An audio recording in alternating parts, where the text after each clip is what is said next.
at 4:30. You hear the cooks hop on the floor. It's hard times in the middle mile of hard times in the middle. Every morning right at 6, don't that old bell make you sick? Hard times in the middle mile of hard times.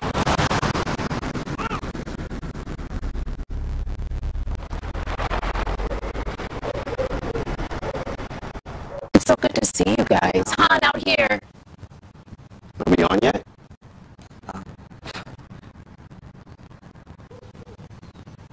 I thought we were doing a Zoom thing. Confused? No. Maybe you just need a Snickers.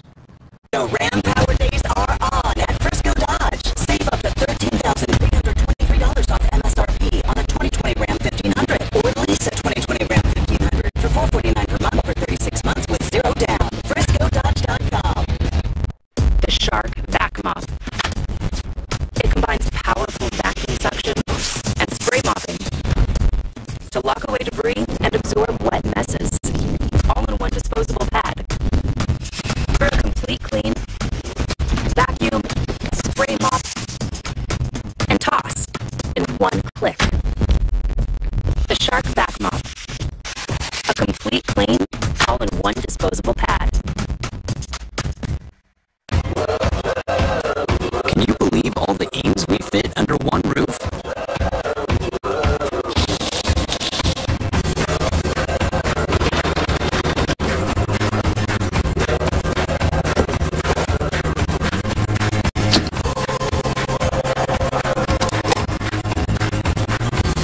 We're here to help your small business any way we can. Everything for small business, all in one place. UPS store.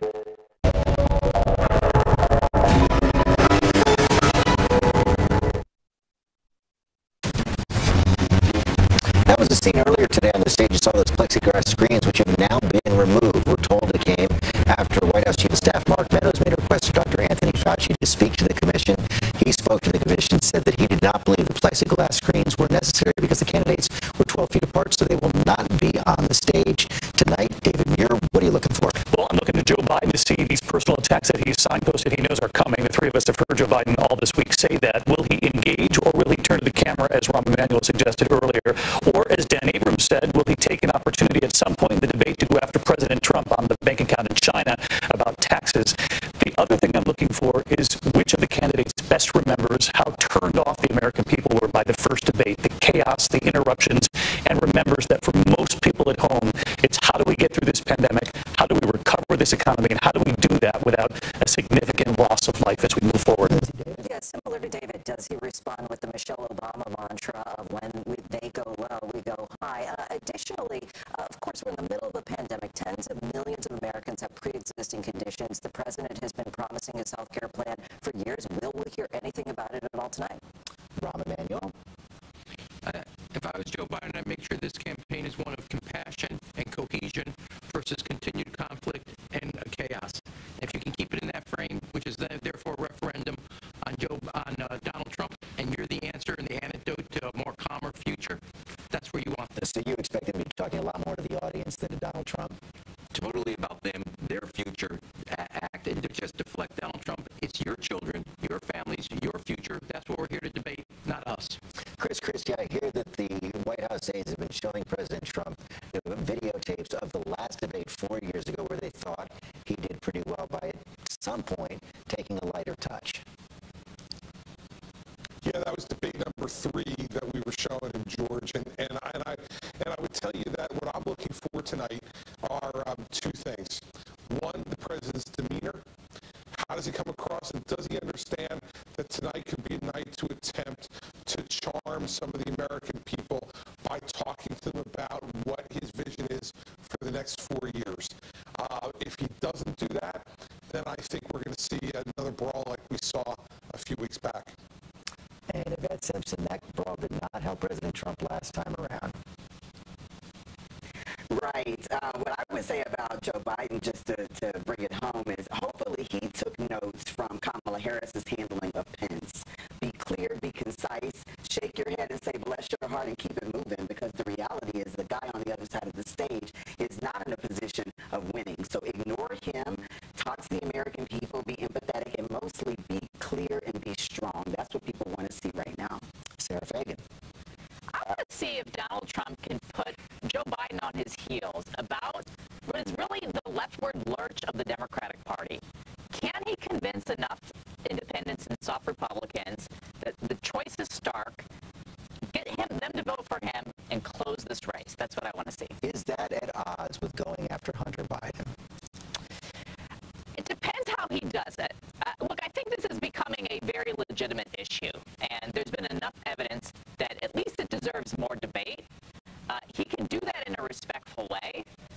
If he interrupts, if he attacks, if he makes personal attacks on Hunter Biden's challenges with addiction, I think that's too low, and that will turn too many people off. Cecilia Vega, what are you looking for? Looking to see if the president can listen to his campaign aides who want him to just let Biden talk, in the hopes that Biden will perhaps dig his own ditch on that stage on some of these issues that they've been challenging him. And also, can the president articulate his vision clearly? Has repeatedly so far failed to do that, George. Martha Raddatz, you've been up as a moderator on a debate stage, on the national stage in a general presidential election. We talked about earlier in this program how President Trump has been going after Kristen Welker. You've been on the receiving end of that as well. What do you expect tonight? I certainly have been on the receiving end of that. I think Kristen Welker can take whatever comes at her, but I think the real thing to remember is Donald Trump thought he did a fabulous job in that train wreck of a debate, so it doesn't matter what aides say, it doesn't matter what all of us say. We'll see if he really believes that or he changes it up. Matthew Dowd. I'm really looking at Donald Trump in this because Joe Biden just has to stay steady and keep doing what he's doing.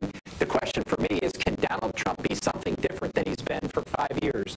Can he get out of the bubble of everybody telling him the same thing over and over? And can he understand there's a whole group of voters out there that don't agree with him a lot and don't like him? And can he appeal to them in a fundamentally different way than he's done for 5 years? Because that's what he has to do. That is a big question. Terry Moran, you get the last word.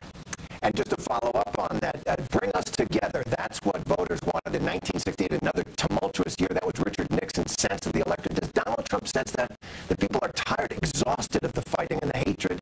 Can he do it? The debate is coming right up. We'll be right back.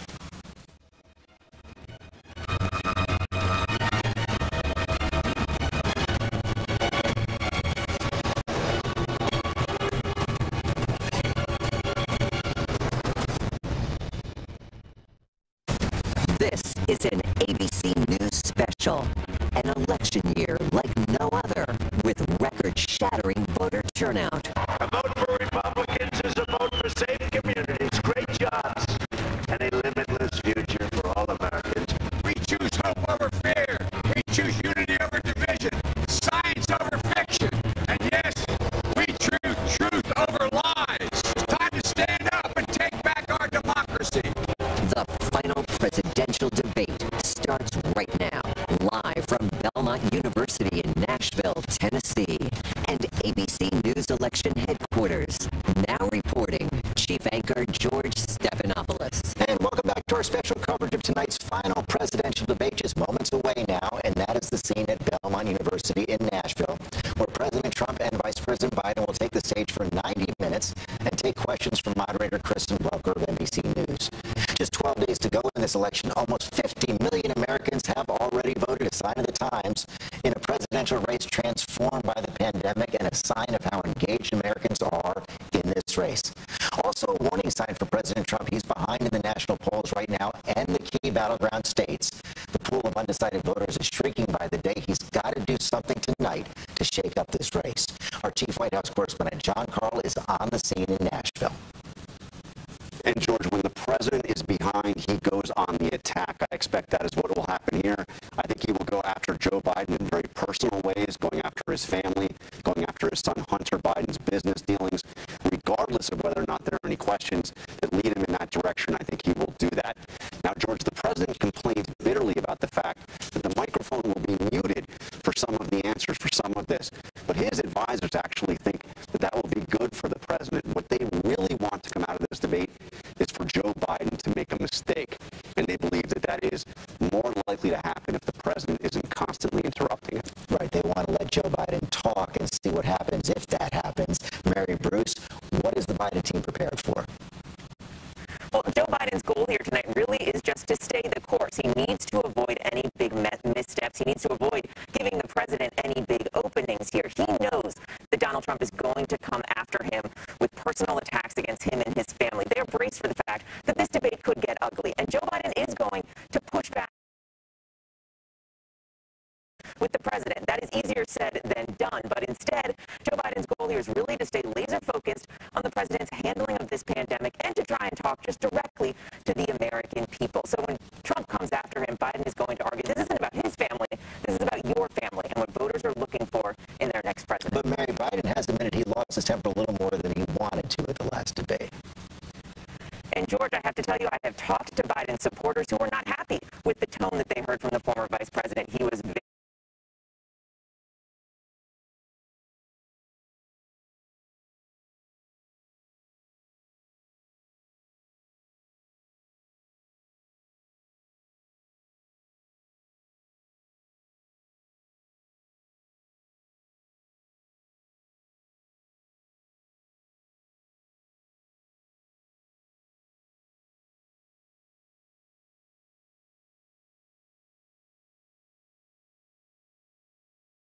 Tennessee.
Topics at the beginning of each section. Each candidate will have 2 minutes uninterrupted to answer my first question. The debate commission will then turn on their microphone only when it is their turn to answer, and the commission will turn it off exactly when the 2 minutes have expired. After that, both microphones will remain on, but on behalf of the voters, I'm going to ask you to please speak one at a time. The goal is for you to hear each other and for the American people to hear every word of what you both have to say. And so with that, if you're ready, let's start. And we will begin with the fight against the coronavirus. President Trump, the first question is for you. The country is heading into a dangerous new phase. More than 40,000 Americans are in the hospital tonight with COVID, including record numbers here in Tennessee. And since the two of you last shared a stage, 16,000 Americans have died from COVID. So please be specific. How would you lead the country during this next stage of the coronavirus crisis? 2 minutes, uninterrupted. So, as you know, 2.2 million people modeled out were expected to die. We closed up the greatest economy in the world in order to fight this horrible disease that came from China. It's a worldwide pandemic. It's all over the world. You see the spikes in Europe and many other places right now. If you notice, the mortality rate is down 85%. The excess mortality rate is way down and much lower than almost any other country. And we're fighting it, and we're fighting it hard. There is a spike. There was a spike in Florida, and it's now gone. There was a very big spike in Texas. It's now gone. There was a very big spike in Arizona. It's now gone. And there are some spikes and surges in other places. They will soon be gone. We have a vaccine that's coming. It's ready. It's going to be announced within weeks, and it's going to be delivered. We have Operation Warp Speed, which is the military is going to distribute the vaccine. I can tell you from personal experience that I was in the hospital. I had it, and I got better, and I will tell you that I had something that they gave me, a therapeutic, I guess they would call it. Some people could say it was a cure. But I was in for a short period of time, and I got better very fast, or I wouldn't be here tonight. And now they say I'm immune, whether it's 4 months or a lifetime. Nobody's been able to say that, but I'm immune. More and more people are getting better. We have a problem that's a worldwide problem. This is a worldwide problem. But I've been congratulated by the heads of many is on what we've been able to do with the, if you take a look at what we've done in terms of goggles and masks and gowns and everything else, and in particular ventilators. We're now making ventilators all over the world, thousands and thousands a month, distributing them all over the world. It will go away, and as I say, we're rounding the turn, we're rounding the corner. It's going away. Okay, former Vice President Biden, to you, how would you lead the country out of this crisis? You have 2 minutes uninterrupted. 220,000 Americans dead. If you hear nothing else I say tonight, hear this.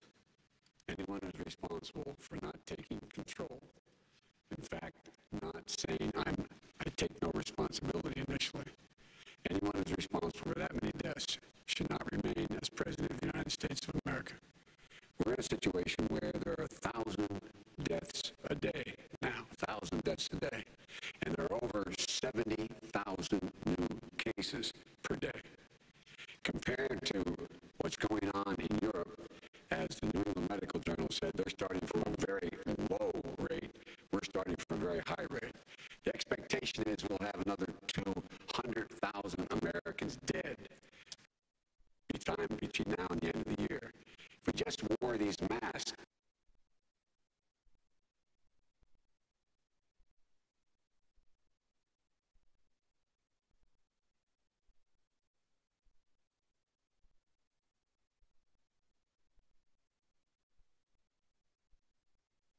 plan. President Trump, I'd like to follow up with you in your comments. You talked about taking a therapeutic. I assume you're referencing Regeneron. You also said a vaccine will be coming within weeks. Yes. Is that a guarantee? No, it's not a guarantee, but it will be by the end of the year. But I think it has a good chance. There are two companies, I think, within a matter of weeks, and it will be distributed very quickly. Can you tell us which companies? Johnson & Johnson is doing very well. Moderna is doing very well. Pfizer is doing very well, and we have numerous others. And then we also have others that we're working on very closely with other countries, in particular Europe.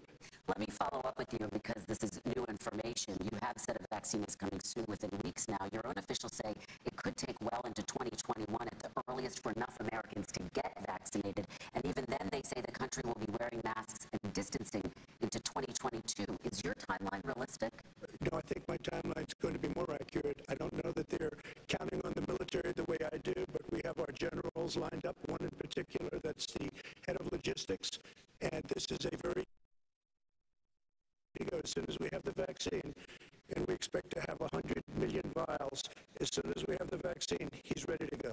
Vice President Biden, your reaction, and just 40% of Americans say they would definitely agree to take a coronavirus vaccine if it was approved by the government. What steps would you take to give Americans confidence in a vaccine if it were approved? Make sure it's totally transparent. Have the scientists of the world see it, know it, look at it, go through all the processes. And by the way, this is the same fellow who told you this is going to end by Easter last time. This is the same fellow